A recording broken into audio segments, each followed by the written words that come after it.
It was a complete surprise to me when I found out that Bad Batch Season 3 is releasing in a couple of days as I'm recording this. My first thought was, wait, there was a Season 2? And I think it was such a surprise to me because I spent the last year or so completely indifferent to animated Star Wars, which was especially interesting to me because I used to be all in on that. I used to prefer that to a lot of the live action stuff. And all this got me thinking about how the animated stuff used to be a kind of oasis in a desert of mediocrity, but now things have gone so far off the rails that no one even gives a shit anymore. And so I thought I might as well figure out how we got here. Because if you had told me years ago, back when I adored animated Star Wars, that in 2024 I wouldn't have noticed a full season of a show I genuinely like, I never would have believed you. How did this happen?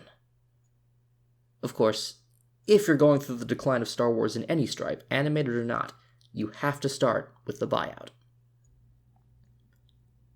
Flashback to 2012. Disney has just bought Star Wars, and the first thing they do is incredibly unpopular. The canceling of the old extended universe, relegating it to Legends, is still probably going to go down as one of the worst decisions they ever made. They pissed off a lot of people very early on with that decision, and there was no going back once they had made it. And with that decision came the cancellation of the Clone Wars, the biggest thing Lucasfilm was working on before the buyout. Now, opinions vary on the Clone Wars. There are people who think it's absolute top tier, bridging the gap between the films more effectively than Tartakovsky's miniseries or the comics and novels that accompanied it. There are others who despise it for retconning those works, utterly demolishing the Clone Wars multimedia project. I stand somewhere in the middle. It's a decent show. There are some things it does that are exceptional, like a lot of the premises and the exploration of the clones. But there are also plenty of things it does poorly, like any arc with C-3PO or Jar Jar. It's especially interesting how some of the mild complaints against this show, too much goofiness, overly limited scale of battles, clunky dialogue, all of these would show up again in later shows, only much, much worse. But my complaints aside, I certainly had fun with the show as a kid, and I was by no means alone on that front. The Clone Wars was a massive success. It completely revitalized interest in the prequels. It showed people with no interest in books, comics, or games that there were still more stories to be told in the galaxy far, far away. And for many, it smoothed the rough edges of Lucas's most divisive characters by showing another side to them. It was absolutely huge. And this, of course, raises the question why Disney would cancel it. Well, that's been intensely debated for over a decade at this point. Some people think it was because the Clone Wars was on Cartoon Network, and Disney wanted their stuff on a channel they owned. That might be true, but I think it was something else. My instinct is that Disney wanted a clean break. They didn't want direct comparisons between their work and what came before, and they especially didn't want to make something in the prequel era. It's easy to forget this now, with Disney bringing back prequel-era characters left and right, but back in the early days, they didn't want anything to do with those films. They wanted their sequels to be a return to form, a nostalgic celebration of the original trilogy after so many were disappointed by the prequels. This is made as explicit as I think they could get away with in the very first line in The Force Awakens, the infamous, "This will begin to make things right." And that was why they couldn't have it be clone troopers you were watching on TV, it had to be stormtroopers, and those stormtroopers had to be outdone by rebels just like people remembered. And so, the Clone Wars would be swiftly replaced with Disney's first animated project, Star Wars Rebels. Rebels I am not neutral toward, the way I am with Clone Wars. Rebels has all of the bad Star Wars we found in the Clone Wars, but significantly less of the good. It has clunky dialogue, it has missed opportunities, it has lackluster battles. There's quite a bit wrong with it. But it does still have some high points. The premises are still generally interesting, the character work is sometimes quite good, and there are still a few surprises and twists that catch you off guard, that sort of thing. A surprising downside of Rebels is that it's not arc-based like the Clone Wars was. If you ran into a serious stinker with the Clone Wars, you could skip the episode or sometimes even the entire arc without missing out on something important for later. In Rebels, the entire show is chronological, so it makes you feel like you have to watch the bad stuff in order to understand where the characters even are. On the other hand, Rebels is worse than the Clone Wars, but it's not completely irredeemable. There are a handful of episodes I would describe as mandatory viewing for anyone who likes Star Wars at all. But that's only a handful of episodes across 4 seasons, and that's a hard sell. Finally, there are 2 things about Rebels that I find particularly interesting. The first is that you can tell how much the writers wish they were still working on the Clone Wars, because they keep bringing back these old characters and writing them better. Remember that the basic premise of this show is, you take a Jedi on the run, an ace pilot with rebel ties, a member of a proud warrior race, an emotional Mandalorian teenager, a temperamental droid, and a force-sensitive street rat who doesn't know anything, and you smash those characters together. That's inherently super interesting, and yet the writing rarely shines outside of when the writers get to write for Rex or Ahsoka or even Hondo. They clearly have their preference. The other funny thing is that it's surprisingly common for Rebels to have a particular premise, one that might not be executed particularly well, but at least one they thought of themselves, only for a later show to copy that element wholesale and do it worse. We see this in how Kenobi unmasks Vader, and it's worse than when Ahsoka does it because Obi-Wan already knows who he is, or how the Ahsoka show brought back the World Between Worlds, which was never a good idea even in Rebels, but at least there it was explicitly a one-time thing. Or how about the Mandalorians? Their Season 4 arc wasn't particularly well done, but it was leaps and bounds ahead of what we would get with the Mandalorian Season 3 when it tried to tackle the same subject matter. You wouldn't think it's possible for Rebels to do things in such a mediocre manner and still do them significantly better than when those concepts would be revisited in live action, but that's what ended up happening. Anyway, Rebels has issues, and it definitely lost a lot of the Clone Wars audience.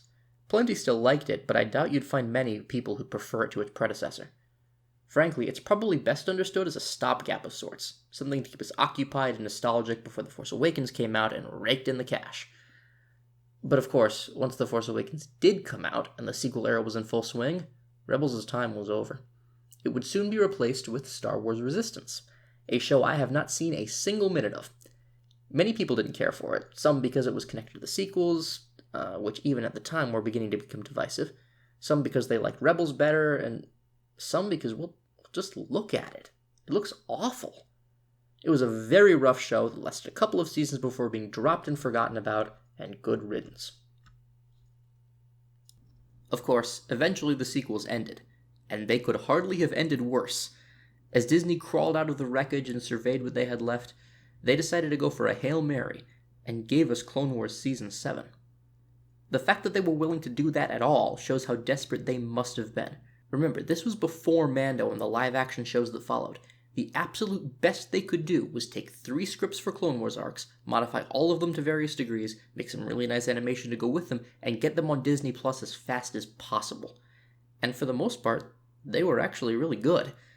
Out of the 3 arcs, you have the Bad Batch arc, which was fairly obviously a stealth pilot, but it was still some classic Clone Wars episodes, exploring the clones and how they see the war.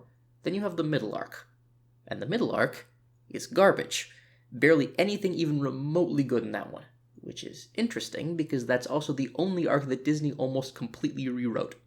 They had edited the other ones for sure, but they hadn't added brand new characters like they did for the Martez sisters. And boy do I wish they had done something else. Anything else, because they were really bad. They're so bad that if people ask me about Season 7, I legitimately recommend people just skip that middle arc. You're really not missing much. But frustrations about that middle part aside, it all leads into the final arc, and boy do I love it. I will say that how much you like that final arc is probably going to depend on how willing you were to accept the Clone Wars chip retcon, the Maul resurrection, and maybe even what they did to Mandalore compared to what Karen Traviss was doing there. Because this arc uses every single one of those elements. But if you can stomach them, then you're probably going to have a pretty good time. Setting it during Revenge of the Sith, having Ahsoka's actions intertwine with those of others is genuinely brilliant, because the entire time you're watching the arc, for every battle, every conversation, every moment, you can feel Order 66 hanging over their heads. You know what's coming. You know that at any time the Order could go out and everything could change forever. It's just exquisite dramatic irony, and it leads to one of the better sequences the show ever had. That arc also gave us probably the best animated Star Wars lightsaber duel. Lucasfilm made a little featurette on how they made it, and they absolutely went all out for the grand finale. It's excellent. And that's where it ended. For about half a year, because 7 months after the grand finale, the first trailer for The Bad Batch dropped, promising more clone action in a new era. And it's not like Disney was ever really going to stop making animated content, not at that point anyway. As for the show itself, well, I wanted to like Season 1 more than I actually did. It had some good ideas and some excellent moments, but it was heavily bogged down by unanswered questions and serious filler. I actually did the math on this, and even if you keep the extended Rebels reference and don't touch the movie-length opening episode, it's entirely possible to condense the rest of the season into half as many episodes without losing any actual character development. That's just embarrassing. Even with the good points that I concede exist, there's plenty the show does well, it's still a massive waste of a relatively unexplored time period. I left the season disappointed, but I also remembered that the Clone Wars and even Rebels weren't that great in their first season, and I hoped for a better follow-up. However, the next thing to come out wouldn't be Bad Batch Season 2. It would be Star Wars Visions, the collection of anime shorts set in that universe. Those were always going to be a grab bag, and the ones I remember ranged from Snooze Fest to Fever Dream, but I still had fun with it. And then, nothing. That was the last animated Star Wars thing I watched, and I have no idea why. I didn't watch Visions Season 2, I didn't even notice when Bad Batch Season 2 came out, and I didn't watch Tales of the Jedi despite that generally getting good reviews. And it's not like Bad Batch or Visions were awful or anything that would have driven me away either. Out of nowhere, it's like I just stopped caring. And it's not just me, I looked it up and viewership has been declining across the board with this series.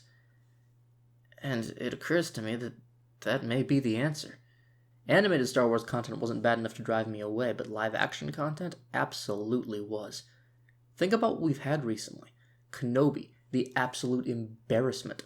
The Book of Boba Fett, which was so boring they had to throw in Mandalorian DLC just to have a chance at people actually caring about it. Or Mando Season 3 itself, which was just an unfocused, girl-bossy, incoherent dumpster fire. And then the Ahsoka show, which gave us two ladies crossing their arms at each other, the absolute insult that was Grand Admiral Thrawn, and some of the most explicit nostalgia pandering we've seen in a long time. But he Vadered, though, so it's fine. Live-action Star Wars is so irredeemably shit. Andor is the diamond in the rough, and boy does it sparkle, but that's not enough on its own to make me care about much of anything when it comes to the whole mess that is live-action Star Wars. And I guess that concentrated indifference just kind of leaked over into the animation side, for me and for everyone else. That's the only explanation I can think of. However, I want to end this with a question. Is animated Star Wars good? Was it ever good? Are the ones I haven't seen good? It definitely seems like it has the potential to be. Animated stuff sometimes has less oversight, there's more freedom to make things. Disney has always pulled out a decent animated piece when everything else is going wrong, which is absolutely the case here, so it's possible this could turn out okay. I've definitely been surprised at what they've been able to do before, but it's also a time cost. For what this would cost me, I could sit down and finally read the Thrawn trilogy. And no matter how good this upcoming season of Bad Batch is, I'm sure it's not going to be that good. For now, maybe it's better to just stick with what we know, as depressing as that might be.